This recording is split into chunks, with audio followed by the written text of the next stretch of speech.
Good morning. Thank you all for being here today as we gather in preparation for the upcoming Atlantic hurricane season.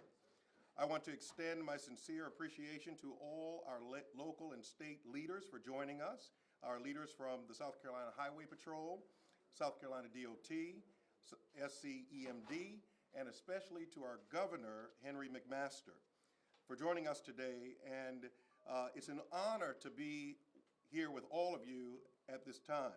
With less than 3 weeks until the start of the hurricane season, this is a time for all of us, not just in government, but across our communities, to take stock, remain vigilant, and to recommit ourselves to readiness. In Charleston County, we know that the realities of hurricane season all too well. I continue to remember Hurricane Hugo, which continues to cause me to take cover every time I hear that it is hurricane season again. We've seen the power of nature and the resilience of our people. Each year brings new challenges, but it also reinforces the same truth. Preparation is a shared responsibility. That's why Charleston County has been working closely with our partners to ensure that when this time comes, we're just not reacting, but we're responding to the coordination, with coordination, speed, and purpose. I want to thank all of the agencies represented here today for your partnership. We each have a role to play, and together we can help build the public's trust, not just during a storm, but long before it arrives. And now it is my honor to introduce Lieutenant Colonel John Manley of the South Carolina Highway Patrol, a key partner in our state's emergency response efforts. Thank you, sir. Thank you. Good morning, everybody. Travis Manley, Lieutenant Colonel with the South Carolina Highway Patrol. On behalf of Director Woods, South Carolina Department of Public Safety, thank you for allowing us to be here today. Every year we work closely with our South Carolina Department of Transportation and SCEMD partners along with locals to prepare for hurricane events coming up during the season. We know from past hurricanes that preparation is too key in dealing with natural disasters. And as we saw with Hurricane Helene last year, despite preparation, sometimes Mother Nature can be unpredictable, in fact, deadly. For 25 years, we worked with our partnering agencies to conduct yearly hurricane route reconnaissance. We've been doing for in excess of 25 years where we ride our hurricane routes along the state of South Carolina. We're checking for updated and mismanaged signage and infrastructure that needs repairs and updates. We pay close attention to all parts of the evacuation routes to ensure that there is a safe and swift movement for our residents and visitors. Our pre-hurricane season planning and preparation will culminate with the full hurricane lane reversal exercise, which will be on June the 4th this year. On that reversal, we'll be practicing in I-26 on the central regions, which is Charleston, Orangeburg, and Columbia. Then we'll also be practicing on US 501 and SC 544 in Conway, Aner, and Myrtle Beach, and also along on US 21 and US 278 in Beaufort County, which is the southern region. It's important to note, and we always say each year, you need to please be sure to put the message out to take care of our partners that are out there during this event. It's important to know that we won't be reversing any routes. We won't be blocking any lanes during this time. Following the full-scale exercise, we also take part in the Governor's Tabletop exercise, which will be on June the 5th, and we'll further evaluate and validate the execution of our plans. We always hope to never be faced with an evacuation, but in the event the evacuation is ordered, our goal is to ensure that there is a safe movement of traffic and distribution in the evacuation routes. Let's see. When you hear of hurricane evacuations, one of the first things that people go to is I-26 in Charleston. They think everything's a reversal. But there indeed are 35 evacuation routes across the state. And these designated routes allow for an even distribution in the flow of traffic across the state. Another way to help us with congestion, as I can't emphasize enough, as you'll hear from the group behind me, is to know your zone before the threat of a hurricane and plan your evacuation routes now. All approved evacuation routes will correspond with the blue hurricane signs that are along each and every route in the state of South Carolina. This allows us to share and update critical information for our local partners and to better manage traffic flows and adapt to unfolding situations and provide timely updates for safe evacuations. As you'll hear Director Stinson and our friends at EMD say, they say many, many, many times, now is the time to start preparing for hurricanes. Hurricane.sc and SCEMD apps contain vital resources in preparing for hurricane season. I cannot encourage you enough to make a change and make sure you have these apps on your mobile device. There will also be you'll also find a hurricane traffic management page which will address any concerns that you may have when it comes to managing traffic during the evacuations. Please do not wait until the first watch or warning is issued. Please prepare now, know your zone, and remember your route. Thank you.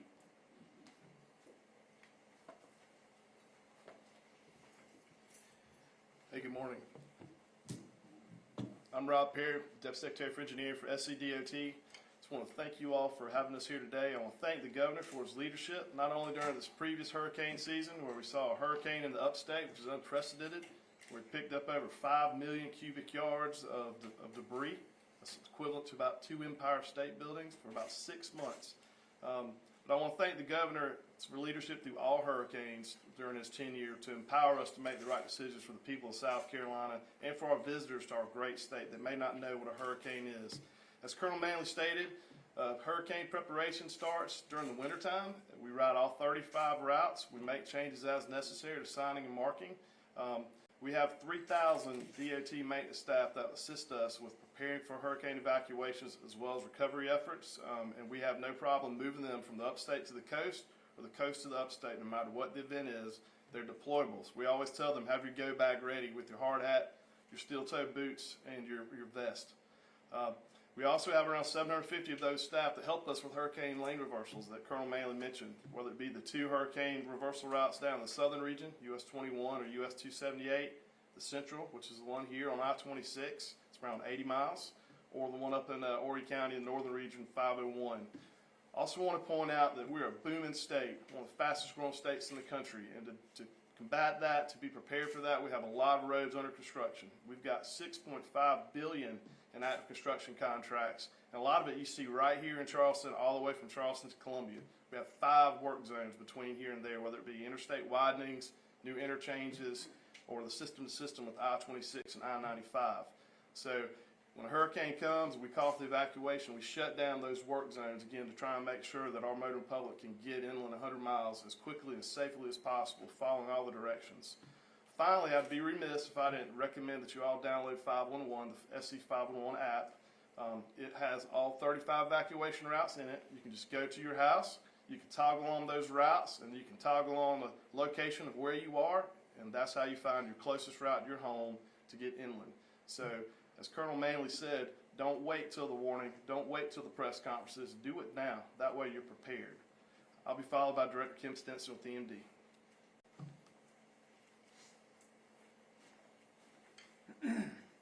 Yes, Kim Stinson, South Carolina Emergency Management Division. We're expecting an active hurricane season this year. We're almost certain to have some kind of hurricane activity in South Carolina during this season. And as we prepare for a hurricane season at the local and state level, we certainly ask and need the people of South Carolina to prepare as well. We want every South Carolinian to consider themselves to be their own emergency manager. And hurricane impacts are not limited to the coast. We just heard from Deputy Secretary Perry about the hurricane in the upstate that we had and all the debris was involved in that. So, and we've been telling people that for years, and unfortunately it finally came true. So it's not just a coastal event, it's a full state event in many events.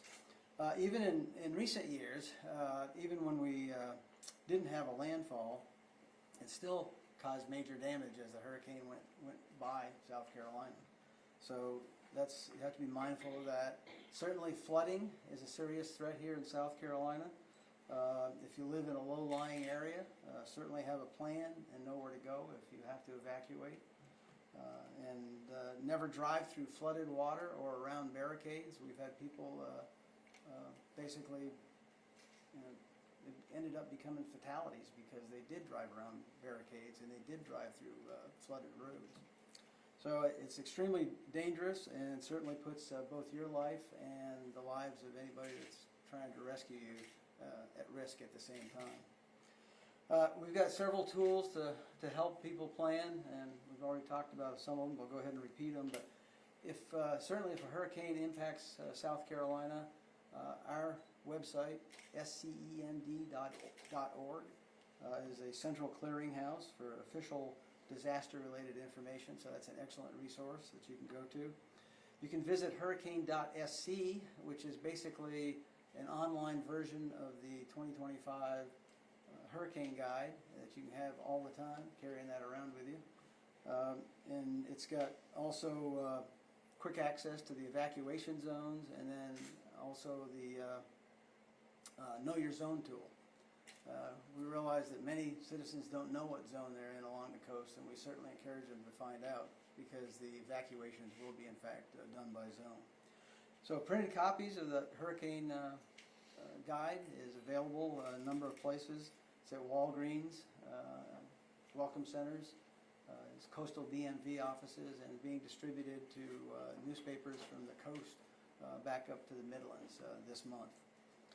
And then finally, and Colonel Manley mentioned this, the app that we have, the South Carolina Emergency Manager app, lets you build checklists and keep everything in one place, and you've got it right at your side all the time. Most people keep their phones with them every minute of every day, but it helps you track supplies, emergency contacts, and what you need to do in terms of linking up with your family and that sort of thing. And it's available on Google Play and also at the App Store.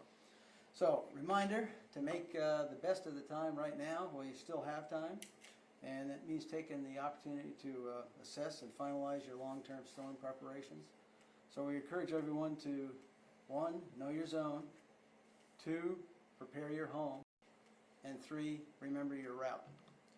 As a final note, we are very fortunate here in South Carolina to have an extremely experienced emergency management team from the local to the state level. And as Team South Carolina, we have planned together, trained together, exercised together, and most importantly, we've operated together over the many disasters that we've had in the last several years. So with that behind us, we certainly, moving into this new hurricane season, is that there's no doubt that we'll be prepared and ready to respond as we go through the hurricane season. Thank you.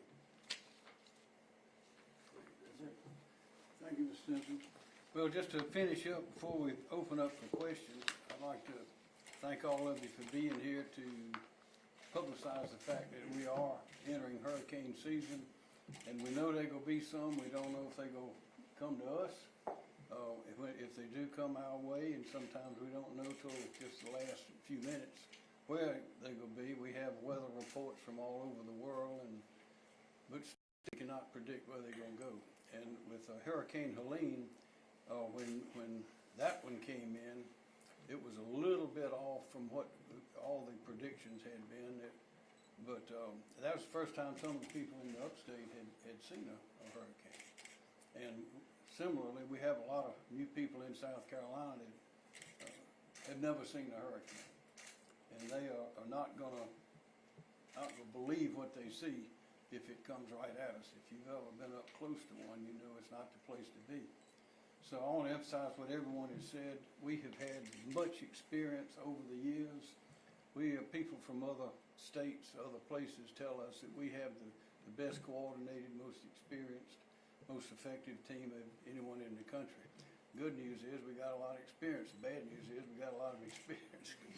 We keep on coming, but that's the price we pay for living in this paradise. But just a few points. One is every hurricane, if it hits us, will be a disaster, a bad storm. Maybe you wouldn't call it a disaster, but if the hurricane slams right into us, then it'll qualify as a disaster more than likely. But a disaster does not have to have a loss of life. A disaster does not have to have a loss of life with preparation and understanding of what's happening. We lost 49 people in Hurricane Helene. That's the most we've ever lost in any hurricane. And it was a mess. And there's still people that don't have homes, South Carolina and North Carolina. it hits some areas very hard. I know it was almost worth crying about to see some of the pecan groves. They were all knocked down all over, just in the same direction. You could tell which way the wind was going. And the roots sticking up, and you know it'll be 20 so years before they ever gonna produce anything again. But we can be prepared, and it does not have to be a disaster. And I'd ask everybody to remember this: there's some people, when we issue an evacuation order, it has been considered, and there's been a lot of discussion, a lot of analysis, and we don't do that lightly. We do it very carefully and try to be as precise as we can about what area it should include. But when you hear that, it's recommended highly that you react appropriately. Don't decide you're gonna have a hurricane party or you're gonna wait it out, because typically those are the people that call and say 911. They call and say, "Can you come get me?" And the sheriff or EMS or any of the rescue operations, and there are plenty of them, will say, "We're sorry, we can't come get you until the storm is gone." So you'd be all on your own out there, and nobody can come get you. And after it's over, you still gonna have downed trees, you have electric lines, you have snakes all over the place, all those kind of things. And it's very difficult. So the word to the wise is, when it's announced that it's time to go, get on out of there. And be sure in advance, be sure today would be a good day to check your wills, check your deeds to property, check your medicines, see if you've got some supplies and things you can take with you for your dog, for your cat, for your bird, or whatever. You've got to do all those things now, because when those winds come whipping through and limbs start landing on your roof and you see trees falling in your front yard or your backyard, that's not the time to try to be handling details like that yet. That's what happens to so many people. But if we just be smart, be prepared. This is a great little flyer here. It's got everything you need to know. It's got all the zones that Mr. Stinson was talking about. And you see them there in color. They have pictures, or some of these pictures are from Helene. And one more word about the roads. We've seen this time and time again, where a car will be going down the road and you think, well, it's not very deep. Well, turns out it is very deep. And they go into a hole and they can't get out. You know, if you're in deep water in a new car with electric everything, door locks and all that, you can't get out unless you're able to break through one of the windows. But just a little bit of water on a road, moving, you'd be surprised how fast it can move, can sweep that car off the road. And a few years ago, we were in a helicopter going out afterwards looking for people, and the waters were still coming down from up north, North Carolina especially. And we rode in the helicopter, went one way, and there were three men, I think it was three of them, on the hood of the car. We came back about 15 minutes later after we were calling others to come, and they were on the roof of the car. And finally, a rescue unit from Louisiana came in and went in and got them. If they hadn't done that, they would have been swept to someplace. So these are dangerous things, but they don't have to be dangerous if we prepare, listen to official sources, don't get your information off of social media, because a lot of times it's not right. Listen to official sources and you see them standing behind you and ready to help. Does anybody have anything they want to add before we, any questions by anybody? Anyone? Yes, sir. Governor, there's a new report from CNN this morning citing internal documents from FEMA in which FEMA itself is saying the agency is not prepared for this hurricane season. What has the state's coordination with the federal government been like for this season? And do you share concerns that the feds won't be ready? Well, I haven't seen that report, but I know our experience with with FEMA has been a good one. I can't speak for other states. We understand that the primary function is to act as a bank for funds to help fix things and sometimes to prepare. Kim Stinson can offer details.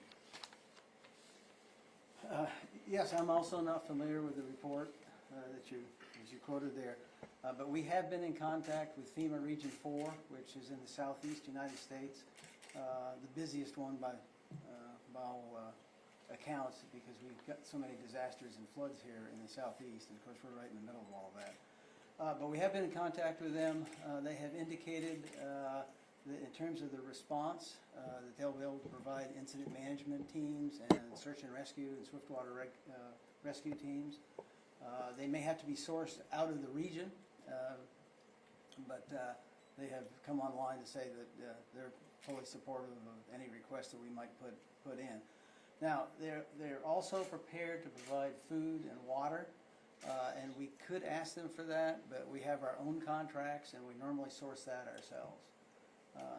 And then with the major programs that they have for disaster response, and that would be individual assistance, direct assistance to individuals and families, and public assistance, and that provides reimbursement to government agencies and to selected nonprofits. And then they also have a mitigation program, hazard mitigation program, that basically provides some level of funding, depending on the size of the disaster, for building projects that would lessen the impacts of future disasters. And that could range from anything from culverts to elevating homes to retrofits on buildings and that sort of thing. So we expect those programs to be available this year. Now, there may be some modifications in terms of the funding levels and some of the requirements that we have to go through to actually get the grant. But it's, as far as we know, they're still in existence, and there's been nothing official that we've received that there's going to be any problems with any of those. On the subject of modifications, President Trump has indicated he'd like to see FEMA pull back from its current responsibilities and have states take more of a leading role in disaster relief. How is the state preparing in case he does follow through with that plan in the long term? We do take the leading role. We've been doing it for years. And that's why our state and this team has been recognized as the finest in the country. One of the things that we've done at the state level in cooperation with the local county emergency managers is that we've established a working group to take a look at what we might have to organize, how we might have to do business differently, anything from funding to actual operations. So we've got that group, and they're working to provide those recommendations. But right now, we do not have a whole lot of information to work with. So we're speculating in some areas, but that group is going to put together recommendations to see how we need to handle it at the state level. Yeah, we can speak about what we do in South Carolina. I know not what troubles people have with FEMA or anybody else in other states. I guess Director Stenson, sorry, Marty, move back. But with the widespread damage and impact that the western part of the state saw last year in Helene, has that in any way changed how the state prepares for hurricanes or its plans to respond in the future? Not really. We have always told everybody in the state that you could feel the effects of the impacts of a hurricane. And it's not just a coastal event. You can easily have hurricane force winds all the way up to our northern border with North Carolina. So it really hasn't changed anything. It's just opened up a few eyes, because we've not had that happen here in South Carolina for a number of years. You have to go back to even Hugo before it affected as much of the state as Helene did. So we've got good solid plans. They were executed during Helene. And we had no systemic problems. We've got some areas that we need to take a look at, obviously, every time we do something we do, but we should be in pretty good shape. More questions? More answers? All right. Thank you very much.